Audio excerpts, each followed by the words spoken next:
What is the day today? It's Wednesday? It's Wednesday. Ginger in my kitchen. Apologies because I jogged and then ran out of time and was, doing the stuff. And this is what it looks like when you jog through your run makeup. Anyway, so excited to have you in the kitchen because we've got a great virtual Ginger's Cook Club. This one is going to be extra special for any Outlander fans out there because we have the one and only Graham McTavish going to join us. And this is the cool part, right? Graham and Sam Heughan from Outlander both are going to be starring in a new Stars show. It is called Men in Kilts, a road trip with Graham and Sam. It's Sam and Graham, right? We'll have to ask him because he's going to join us. He's going to come in here. And also, what better to multitask, cook, talk about your new show, and really stretch somebody's abilities? I know for me, at least this time. Hi, Graham. How are you? Fine. I tell you, anybody that knows me, it is a complete miracle that I am able to do this. No, seriously, you have no idea. I've been pacing like a wild animal, worrying that I'll be able to connect with you. Sam will be laughing as I am doing this. Yeah, no, Sam was already saying that he was giving you, a number already, saying that you don't cook for yourself ever. I assume this that's is not true. Mm-hmm. This is not true. I cook for myself every night. Well, not every night. Okay, not every night. None of us do every single night, probably. No. But so excited. Just to set everybody up. Number one, Yes. How you doing? How you feeling? I'm okay. Yeah, no, I'm feeling good. I'm feeling good. A little bit apprehensive about my cooking being broadcast to the world. Not something that I'm typically used to. Yeah. The beauty of this is that not only do we get to be casual and cook and talk about Men in Kilts, which we will, but there is a little button on the bottom left of the screen, and our friends that are on with us here have the opportunity to post their questions, and then I'll go ahead and choose, and you'll get to answer some of those too. So we throw another wild card in here. Cool. Why not? But let's start out. Absolutely. More than happy. Let's start out. You're in New Zealand, right? I am in New Zealand. It's 9:30 in the morning here. Yes, and so I wanted to make sure. We are making a salmon dish, but I wake up so early that by 9:30 in my morning, I'm eating salmon. So I don't know about you. Are you? Yeah, well, yeah. That's impressive. Salmon is not typically my morning dish. No. Yeah. Smoked salmon. Smoked Yes. salmon. Yes, Scottish smoked salmon. But this will be poached in the oven. Right. And I can't wait. So you're going to share with me your salmon dish. But before we get to that, I just want to ask a couple of quick questions because this was the news today. Wait, you can't see there. There we are. Men in Kilts, a road trip with Sam and Graham. I mean, people have been waiting. They've been waiting for this news. There's something, if you guys are watching and you're not familiar, Outlander fans have something called Droughtlander that they go through. And it is the waiting time between seasons. We just got another glimpse of you in the last season. So I'll, skip the Outlander stuff. Tell me about Men in Kilts. You see these pictures of you two and they are charming. They barely scratch the surface as to how insane this show has been. Sam and I have known each other obviously for many, many years, and we talked for a while about trying to do something together outside of Outlander. Mm-hmm. And I have a huge interest in Scottish history and culture, and so does Sam. Sam's interest as well is in the landscape and mountain climbing and everything. And I was talking to him in this kitchen, in fact. Mm-hmm. I was talking to him about the idea of doing it, and he said, we should do something together. Little did I know that this would then lead to me being basically placed in perilous situations on an almost daily basis by Sam. Like, that's not what you signed up for. You wanted to learn more about history. No, yes, I was all happy about the history. Nobody mentioned a tandem bicycle, a kayak, rowing a boat across a loch, going... Sam driving you in an RV, which we didn't get in the piece this morning, but when we talked, I remember you were telling me the RV is not big. No, it's the size of a shoebox. Yes. It's a shoebox on wheels. Yes. A shoebox on wheels, but that is what you mostly traveled in, I assume, and spent time in? We did.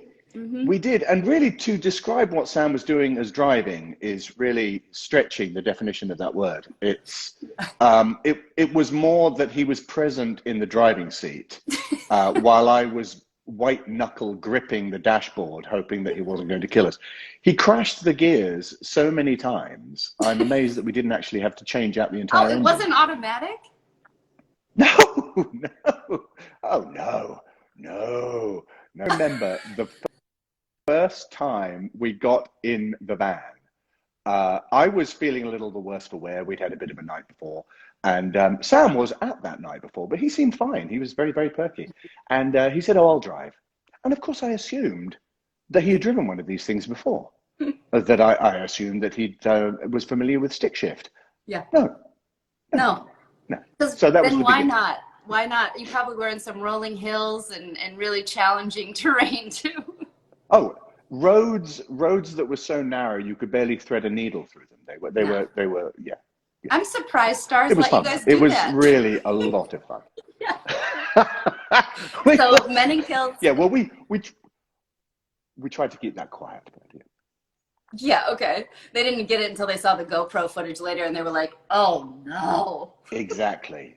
Yeah. Okay, so let's go ahead and start cooking. This is Graham McTavish. If you are not familiar, he is not a chef, but he is one of the stars of Outlander, and now a new show on Stars, and you can see it on the Stars app coming up.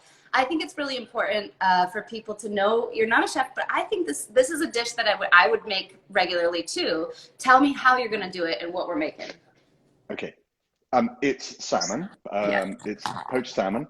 Let me just I'll just maneuver my camera. So there's your salmon, and here is my salmon.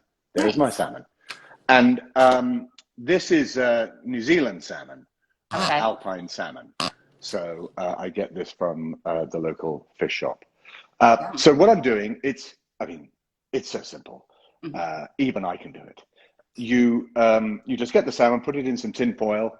You get a lemon. Okay. You get pepper. And you get butter. So. What was the last one? Butter. You have to have butter. I know this is very, very, very sort of unfashionable these days to cook with butter, but I love butter. I've got some. So let me get. If I ever step away from the camera, don't worry. As best I could, but I'm here on my own at the moment, so mind you, I can't blame my children, which is a little annoying. Now, I'm putting a little bit of butter. Children? Oh, my children are 13, nearly 14, and my youngest has just turned 8. We had her birthday party last weekend. Is this a meal that they would eat as well? I've got to be honest. It's the fish thing. It's a little difficult with the kids. Yeah. I wish. I mean, when I was growing up, I just ate what was put in front of me. Right. There was no debate. There was no like, I don't really feel like eating liver tonight. No, it was, that's your dinner. Whereas nowadays, I'm afraid I have slightly fallen into the trap that a lot of parents have of accommodating the tastes of my children. So they're getting better, and they have eaten this, but I wouldn't say they eat it regularly. And it's not their first choice, probably. It's not the first choice on the menu, no. Okay, so I've got a couple of pieces of salmon in, and do you just take the pads of butter? How are you doing that? Well, I literally just cut a little bit off and just it's very kind of approximate when I'm doing these things. So, and then I take the lemon and I just slice the lemon. Okay. Here I am. I'm just slicing the lemon, and then I just squeeze it over the salmon, basically. Great. Very, very easy. Just squeeze it like that. I've got one of these handy little guys. Ooh, you see? How about that? You've got a really well-equipped kitchen, haven't you? You really have. I know it. I'm faking it completely here. So I do have an actual pepper grinder, so I'm not actually grinding it with my hands. So here's the pepper, a little bit of pepper, and then what I do is now I may just just take the things. So I take the edges, and then I just bring them together. So Yeah. I'll have to put that back. And what's your oven on? My oven is at 180 degrees centigrade. So I don't know what that is in Fahrenheit, because it's so long since I've dealt with that. So I get the tin foil. Or do you call it tin foil? No, you don't, do you? I do. Yeah, you do? aluminum foil, tin foil. Mm-hmm. Yeah, right. So I just fold it at the top to create like a little parcel for the fish. So it has a little bit of room, and then I just sort of twist the ends so that it's a nice seal, so you don't get anything going in from the outside. Yeah. And there it is. Nice. It's not, yeah. I mean, that's simple. I eat very simply. I eat fish a lot. I eat, sometimes I eat meat, maybe once a week. But my diet is mainly fish and rice and vegetables. Yeah. So it's pretty, we're big on pretty fish basic. too. So that's the fish. Now the rice, I'm very approximate in my rice cooking. So I don't have anything flash like a rice cooker or anything like that. Here is a little tiny cup. It's a little tiny cup. And then I just fill it halfway with rice. It's so, I can't believe I'm doing this. No, I love it. No. So, and then I just put it into the pan. Yes. I put half the cup into the pan, and then I'll just fill this with, and then I fill the same cup with cold water. Mm-hmm. Pour that into the rice, and then I put a little bit of butter in there because you can never have too much butter in cooking. And I put that in, and then I turn on my oven, or my hob, and I set it to the maximum, and then I get my lid. Where's my lid from? See, I really was trying to look as though I was prepared. So far, you're doing it. Am I? The beauty, Graham, is this is what people want to see. They want to know they want to be in your kitchen. So it doesn't matter what you do. Showing us that They're little in my mug, kitchen. you know. Yeah. I know. It's just, what am I doing? So I've put the saucepan on, full heat, just to get it boiling. Yeah. And then once it's boiling, I'll turn it down to simmer for about 25 minutes. Okay. What kind now, of rice are you using? Is it like jasmine, or what do you got? It's brown rice. It's brown rice. Yeah. And then once that's going, I will wait for a little bit, and then I put the salmon in for 18 minutes. Okay. I've got to know my oven pretty well, so I know that 18 minutes it'll be nice. I don't like the fish to be too dry. I mean, some people like it really, really, really super cooked through. I don't.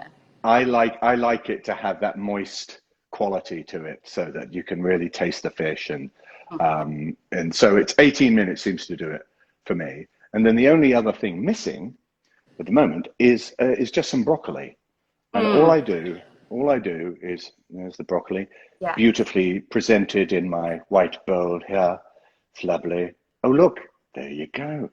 And all I do now, I do have a steamer. Look at that. No measuring cup, but you have a steamer. No, I haven't finished yet. I do have a steamer. It's right over there. It's very exotic. I've never used it. So, it just sits there like a piece of art. Like many things in my life that involve any kind of technological accomplishment, I'm just kind of frightened of them.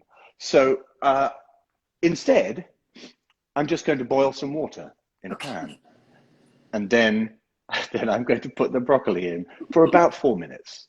Oh, you like it? I'll never be. Yeah, God, this is just terrible, really.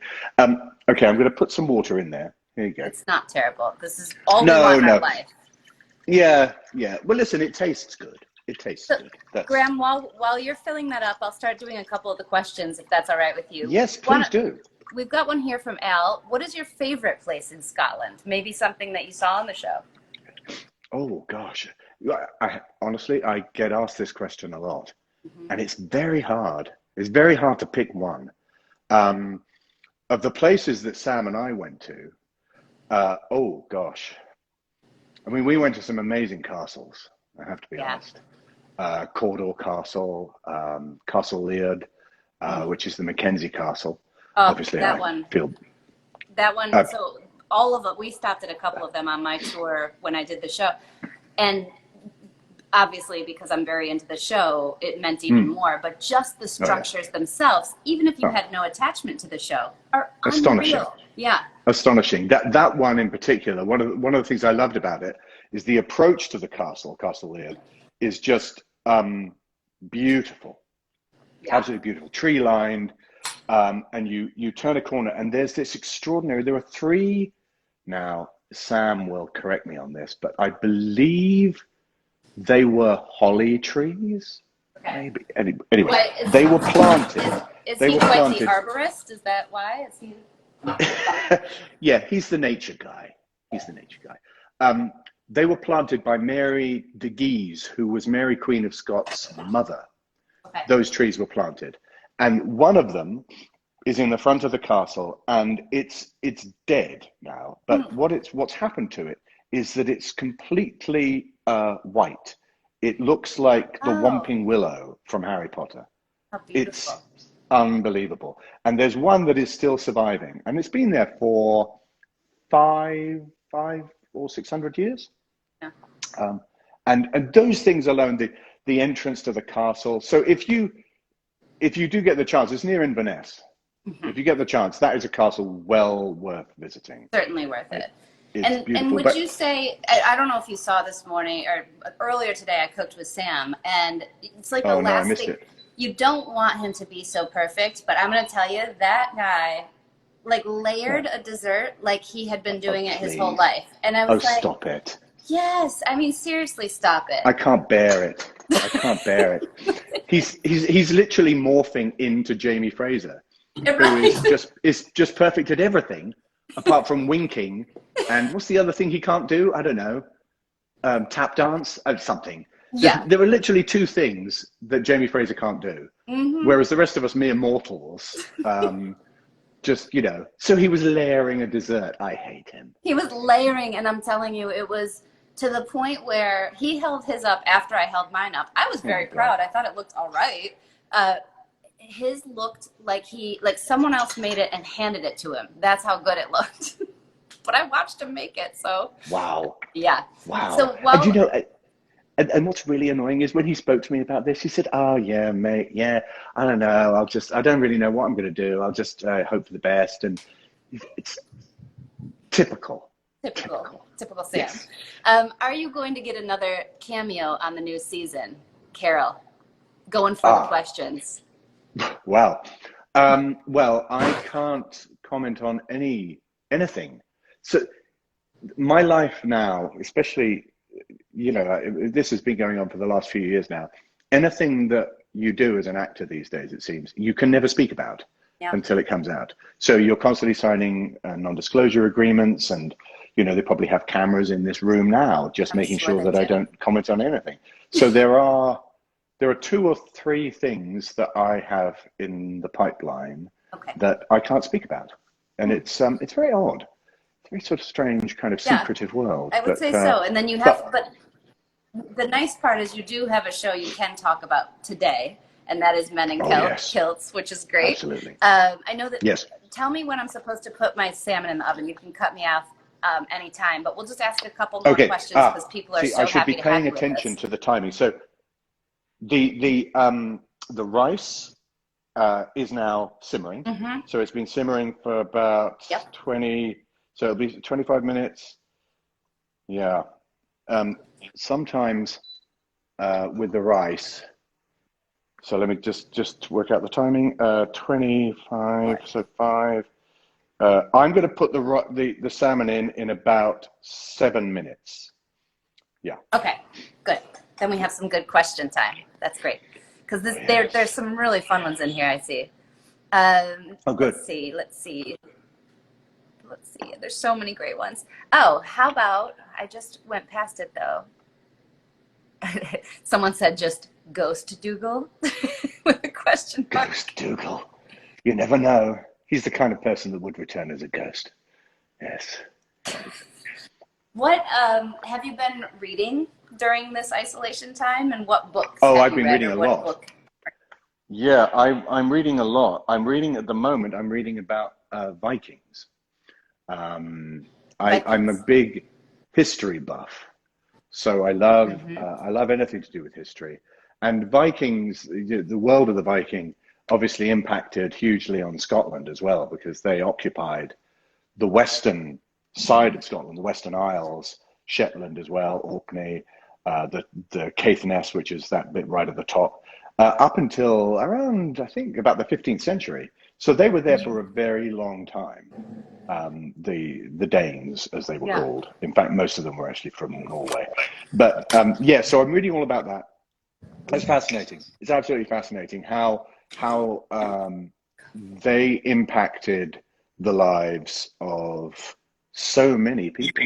That's And something they, that I have not done a lot of research on. I apologize. My dog was just growling at something, and I have no oh idea. no, no, Wanted to no, make sure no, we no, weren't being they're fine. broken into as we went here. Yeah. This So one is yeah, Vikings. What else have I been reading? Oh gosh, Are we I've Oh, I certainly been like getting this through the one. books. Graham, are we going to learn about your own family's clan histories when we see many Celts? Hold on. Yes, You tell us. yes, you are. You're definitely going to get some of that coming into the show. I was very interested to discover. I have a book of the muster roll, which is essentially the names of everybody that were enlisted in Bonnie Prince Charlie's army. It's a wonderful book called no what is it called? No Quarter? I can't remember now. It's terrible. Anyway, it's the muster roll of Culloden, and there are 14 McTavishes listed as people that were at the battle, who I eventually apologize for the surrendered. dog barking. I'm sorry. No, it's okay. Don't Do you know worry. what it is Don't. that he's barking at? Is the pool floats, which are just frightening out there. You know, those I ones as find them well. very frightening too. Yeah. Yeah, I'm Sorry. always very scared of pool floats. Okay, I my husband's understand. got him, so please keep going on that because I want to learn That's okay. about the clans. Yes. Well, yeah. So the McTavishes, there were members of the clan that were present, and they actually, by strange coincidence, they were part of the Fraser group that were going into battle. Really? So the Frasers of Lovat had McTavishes with them when they attacked, which is an extraordinary thought, isn't it? Yeah, just all that time ago that those names were connected. Yes. Yeah, yeah. And that's So how, I mean, even when we're Diana did there, her and research to do the names and, just to have that connection is very unique. Let's see, this oh one's yeah, good. What character have you played that you've most identified with? Because somebody asked this morning, they asked Sam if oh yeah. you were very Dougal-like, and he said that you're becoming more Dougal-like because you're grumpy. See, this is terrible. This is what happens when you get to know somebody too well. Mm-hmm. Um, yes, I am. Well, I wouldn't say grumpy exactly, but I do have things that just irritate me a little bit. Yeah. Anybody that knows me knows my ability to, well, rant about stuff. And Sam's definitely been on the receiving end of some of those. But the character I most identify with, that is very difficult. I would, the truthful answer is that any character that you play, whether they're good or bad or in the middle, contains something of yourself. Mm-hmm. Inevitably, because you are the person playing it, and you draw upon your own feelings and your own past and your own way of expressing those feelings in the character. So in the case of Dougal, there are characteristics of Dougal that I definitely share. And when I was doing the role, similarly, when I did the role of Dwalin in The Hobbit, that people might remember, I drew on my father. There are definitely aspects of those two guys, a very particular kind of Scottish man, they're quite sort of strict in terms of what they think is right and wrong. And if you're their friend, they're incredibly loyal to you and they'll look after you and defend you. But if you're not their friend, you're over. Yeah, no, I feel like that's that type of they're very black and white. I assume in that way where there is no back and forth. Yeah, and I that's my husband is that way, and I am the grayest when it comes to everything. I'm very so. Oh, really? Interesting.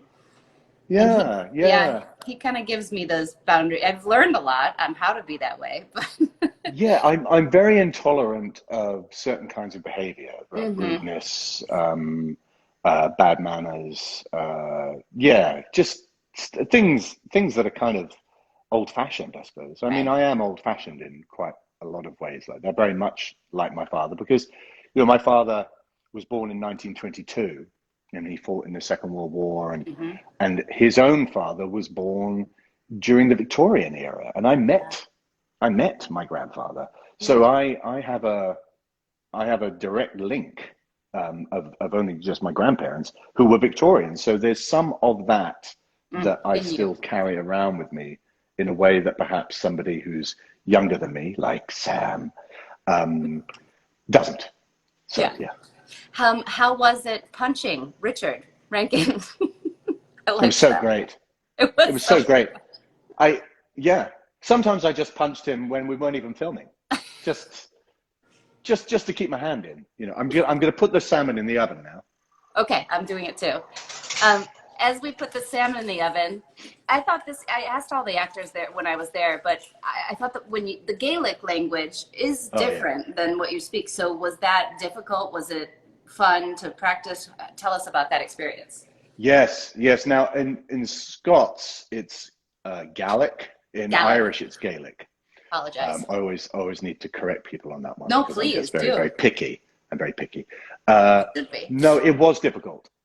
Yes, I'm not going to lie. Yeah. There are sounds that are made in the Gaelic language that are not natural to native English speakers. It's more akin to Dutch in its sound. Lots of kind of those sort of those whatever you want to call those sounds. I'm Dutch. My father grew up in Rotterdam, so my Oma is from Rotterdam, and they lived there. She was 40 when she came over. Wow. Do you speak Dutch? I don't, but I understand some, but I don't speak it enough. So, but they were, It sounds so unusual when you hear it. And the same with Gaelic. When you hear somebody who really speaks Gaelic, like Gillibrige Macmillan, who played the Bard in Outlander and a beautiful musician, a fantastic guy. When he starts speaking in the Gaelic, it's got that sing-song element to it. It's really beautiful to listen to. But for me, I think I speak for all of us, actually. I'm pretty sure Sam was the same. We learnt it phonetically. So we would sit down with Agav, who was our Gaelic coach, and would go through everything that we needed to do. My very Gaelic heavy episode was, I think, Rent, which was in the first season, where I had huge speeches that I had to deliver in Gaelic. That's right. And I have to say, and this is about Agav, which is beautiful, and he worked really, really hard. I did one speech that was particularly long, and at the end of it, he came up to me with tears in his eyes. He said, "It's so amazing to hear my language spoken like this, that millions of people will see probably for the first time." And I've never forgotten that. I was very touched by that, because I was just like getting through it. I was just thinking, God, please, I just don't want to mess this up. But it was deeply meaningful to him. But you did it well enough that was that deeply meaningful. And, for the rest of us, I can attest to, I had never heard it that way. And I thought it was Well, I had to put subtitles on for, Yeah, parts that were, sure, sure. but Yeah, I learned a yeah, lot, and that's the beauty. yeah. Someone asked how much whiskey was consumed during the filming of Men in Kills. Oh my God. Well, okay. Estimate. It, well, it, a lot, but I would start the answer to that question by explaining that one of the first days we filmed, we went to a beautiful inn at the top of Glencoe, which is this incredible glen, very famous for an awful massacre that happened there in 1692.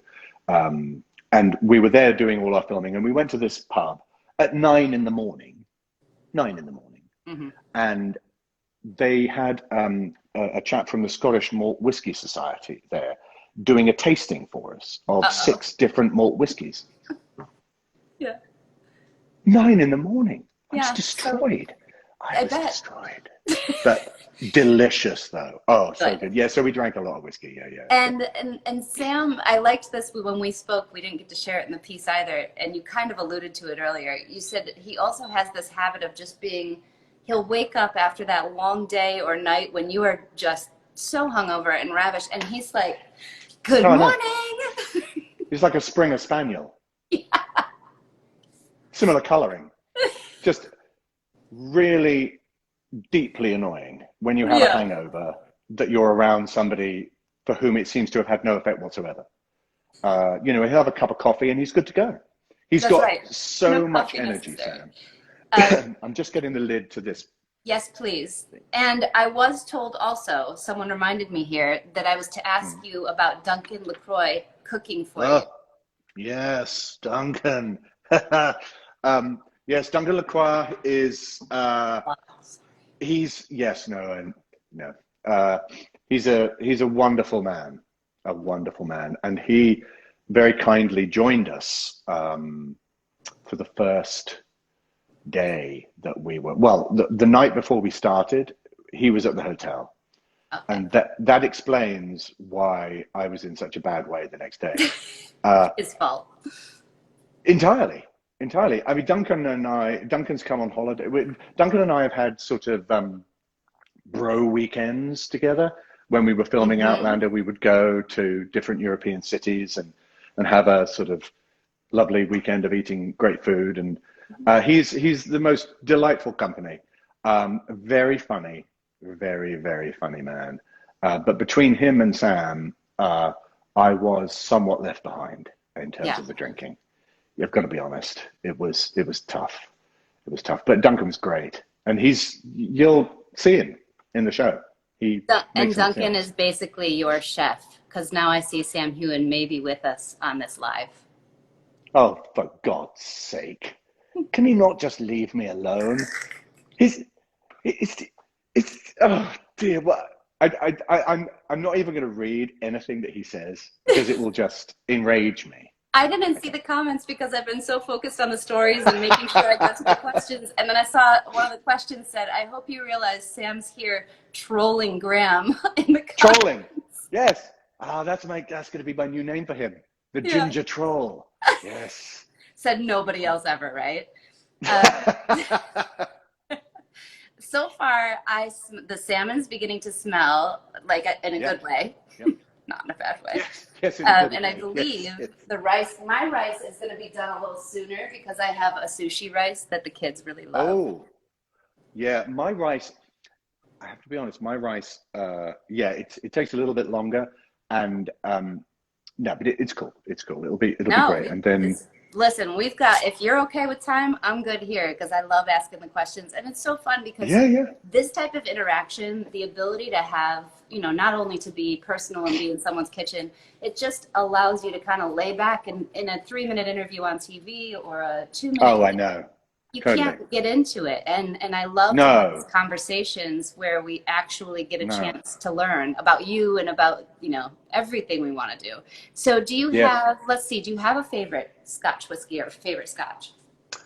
Well, I sort of move, and I'm by no means the expert that Sam is, because Sam Mhm. really does have a really profound understanding of whiskey, and it's amazing actually. But I sort of move around between favorites. So Okay. currently, my favorite is a whiskey from the fifth region in Scotland that makes whiskey. I actually thought there were only four: Highlands, Islands, Lowlands, and Highlands, Islands, Lowlands, and Speyside. But there is a fifth, which is from an area called Campbellton. And that is a sort of mix between Highland and Island in terms of its flavors. And Springbank is the one that I've discovered recently, which is just delicious. Springbank. Really, really. Springbank. Yeah, Springbank. Yeah, and really nice. If we were to, because I don't know the difference between Highlands and Islands, what is the flavor profile, or what would we taste, or what's the difference that we would smell? The island's whiskey is particularly known for its peatiness, that sort of smoky flavor. Some of them can be really powerful, very strong, and some people love them. I mean, some of the more famous ones are like Lafroig, Ardbeg. They have a very, very strong peaty profile in terms of their flavor, and so that's just sort of offset by the Highland profile, which is a little more smooth. It's not so kind of in your face. I mean, I love Island whiskey, I really do, but this one it just takes the edge off it a little bit, which I like. What did you learn about Sam during that journey on Men in Kilts that you did not know? So much that I wish I'd never had. Give us one. Yeah. Wish you had that time back. I'll never get it back. He's taken it from me. No, I actually, lots of things. I learned, I already knew he had a very strong work ethic, which I'm very admiring of. And I knew that from Outlander. But he really worked very, very, very hard on Men in Kilts. He was filming Outlander at the same time on some occasions. And so it was very, very demanding for him. So I developed a great admiration for his ability to function as well as he did. Also, I learned about his driving. That wasn't so great. Wasn't the best. Yeah, there were just, I think he got deliberately lost. I actually think he did it deliberately just to wind me up, because I would be telling him, no, we need to turn right here. And he would just sail on as if he hadn't heard me. Did they take Siri away from you guys? Like you didn't have Google Maps, or what was happening there? Well, yeah, there was what could pass as a GPS going on. But the problem with, especially the Highlands of Scotland, is that it's very remote. Those roads are very, very narrow. So by the time your GPS has said, you need to turn right, you've missed it, basically. Okay. Now, I guess on here, I didn't see this either. As Sam's challenging you, he'd like to hear you speak Gaelic. What? I'm not even going to say the words that are forming in my mind right now. Okay. Alba Gabra. Alba Gabra, which means Scotland forever. Scotland. And of course, Tulachard, which is the Mackenzie war cry, which is, I don't know what the Fraser war cry is. It's probably something like, oh, let's get a coffee, or I don't know, something like that. Something that Jamie Fraser would shout. But the Mackenzie war cry is Tulachard. That is Gaelic as well. Now, that actually is a Gaelic place name. So traditionally, the war cries of clans related to a high point in their land. So, for instance, the McTavish war cry is Cruach Moor. And that is an area in Argyll that they come from. And similarly with the Mackenzies, Tulachard is an area, I believe, in Kintail, which is part of the Mackenzie land. So that's my Gaelic for you. I feel like I'm sure Sam could. Listening to a professor of Scotland, and I love it. I love learning about it, because after only one I'm a visit, good bluffer. Like so many people, after one visit, I need to go back. Here's a really important one. Oh, yeah. When we see Men in Kilts, do you plan on doing a TikTok dance with Sam? Because he's really into TikTok dancing now. Who Sam is? Yeah, did you see his TikTok dance? It's almost as good as his dance in Outlander. I'm just going to put my broccoli in now, which will be for about 5 minutes. But yeah. Now, okay. You have to understand that essentially you're talking to some kind of relic from, another age. I don't even really know what TikTok is. So it's a dance. Yeah, It's a well, dance. it's a So you sort of musical. Yeah, that's do it. that and then, That's it. yeah, You've just yeah. done it. And I think he did one. He had kind of an arm going. I'm sure he'll teach it to you. Don't worry. Well, sort of doing this. Yeah. Is he Is doing that his that? go-to dance move? Yeah, he would do that all the time, every morning, at dinner, yeah, constantly TikToking. I But think I didn't know that about him, no. so. I think this one is, because people are so attached, and many people have watched Outlander several times. I mean, they've seen that's what they do with the Droughtlander time is they watch the seasons again. That it's Yes. really important to know which scene was your favorite to film, Oh, and tell us a story about it or why. again, very difficult. Hmm. It's very difficult. I excuse me. I think probably my favorite, well, I have many, many, many favorites, but I think my favorite was probably the very last scene that I did, which was not my death, which I'm sure Sam would like to say was my last scene, because him and his wife were murdering me during it. Right. I actually have a photo of them smiling while they were doing it from my phone. Yeah. Oh yes. Yeah. Laughing. But my favorite one was the last scene that I filmed, and it was also Gary Lewis's last scene, which was the death of Colin in season 2. And I mean, it was a hard scene to shoot because we were, it was very emotional, and but for me, what I drew upon, I lost my father, oh gosh, 12, 13 years ago now. But one of the things that I've carried with me since he died is all of the things I wish I could have said to him, and still do. Things that I would wish that I could ask him, things that I could tell him. And in that scene with Gary, there was a lot of that in the background, a feeling of, what do you do when you're with somebody and you know that this is the last time you're going to see them, and that you take the opportunity to, well, confess, to really communicate something meaningful to them. And of course, the tragedy in that scene is that Colin dies while I'm telling him the truth, and he never hears it. And that's what's very tragic about it. So that really resonated for me. And I think it resonates for anybody that's lost anybody in their lives. It doesn't matter what kind of a relationship you have with them. There are always things that you wish you could either tell them now or wish you'd told them while they were alive. So that was a big one for me.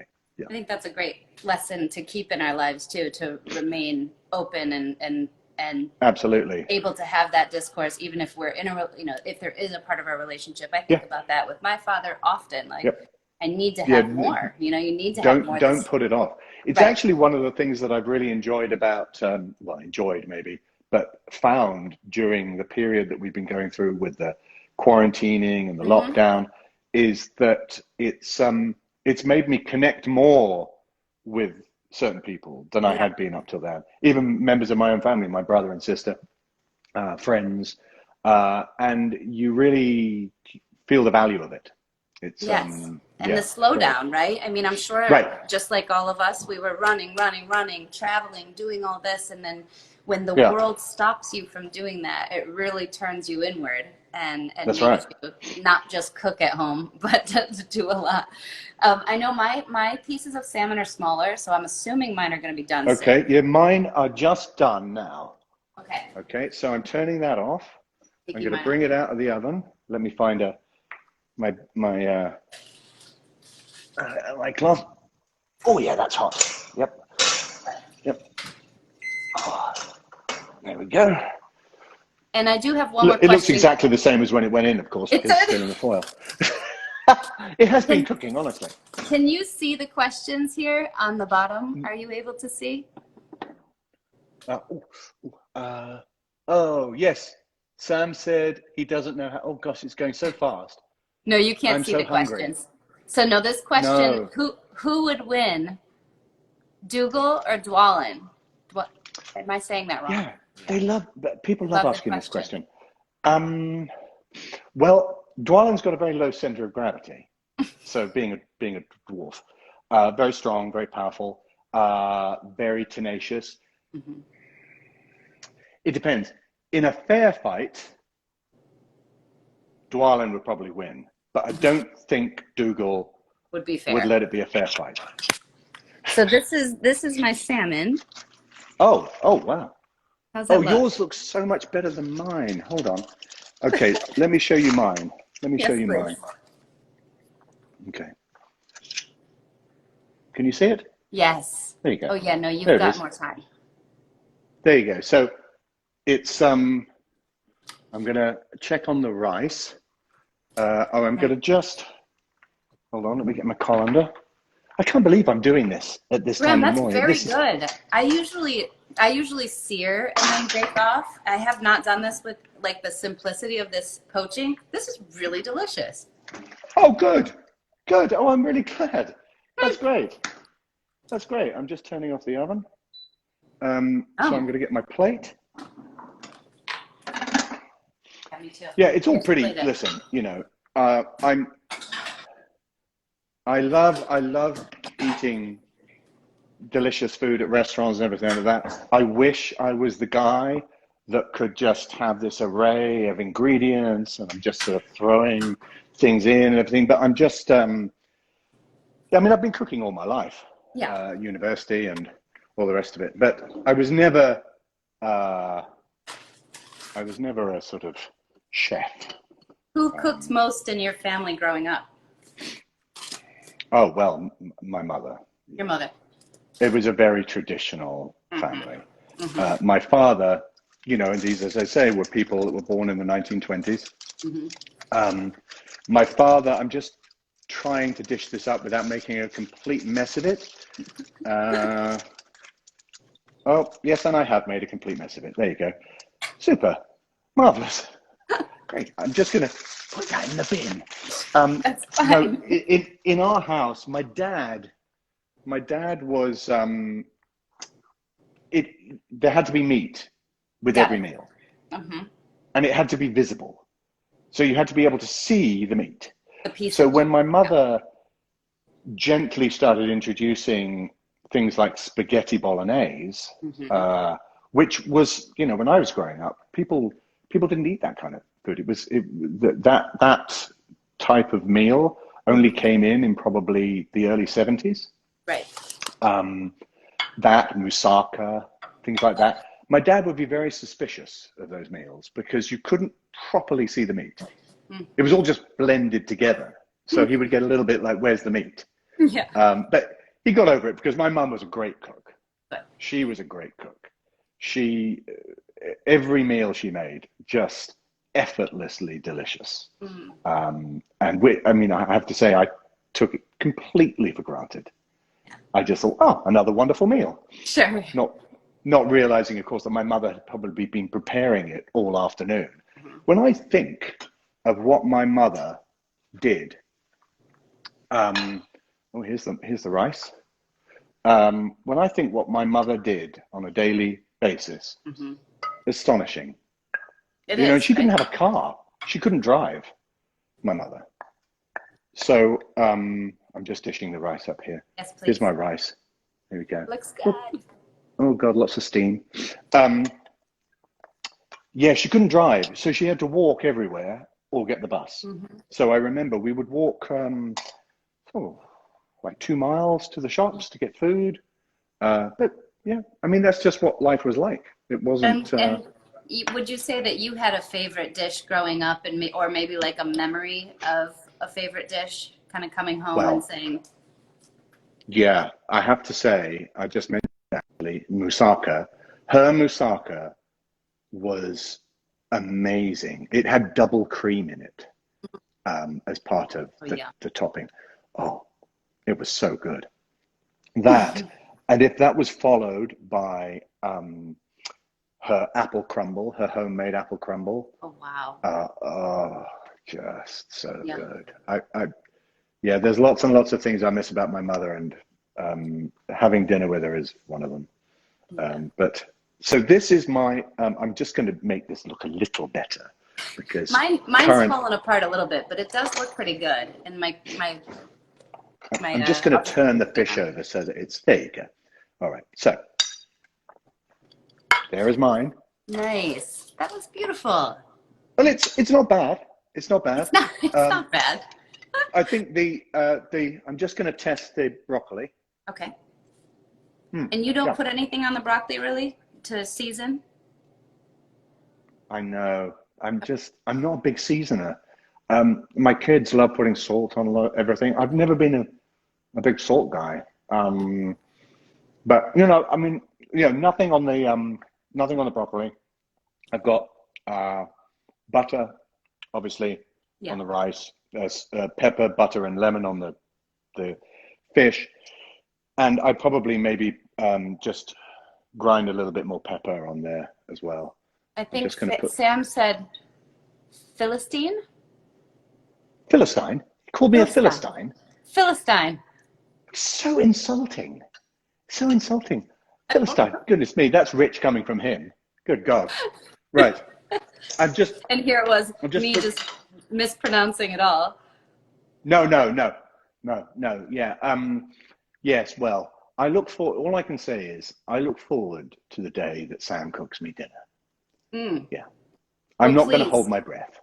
When you both do that, please put a camera on it for all of us because we would adore that.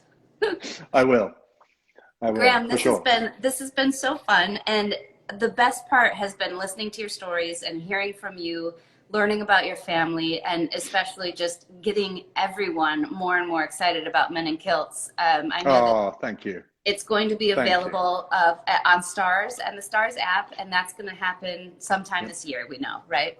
That's right. We're extremely excited about it. It's honestly a lifelong dream of mine to have done something like this, and I couldn't have done it with a better person, even though he does call me a Philistine. So Sam, also expert troll. Congratulations on being a great troll. He's even perfect at being a troll. Yes, he is. He is. It's just, is there nothing? I'm going to find something. I think Sam needs to send you a ring light, and then we'll all be even. It will all work out. Exactly. Yes, I know. It's all a little dark, isn't it? Yeah. No, it's perfect. I thank you so much for your time, Graham. And I'm going to eat this. My pleasure, I had a little dinner earlier, but I'm not going to be able to not eat this right now. So fantastic. Enjoy your day. Thank you, everybody, for joining us. Have fun tonight or today. You have a whole day ahead of you. Indeed. All right. Bye-bye. Okay. Bye, Don.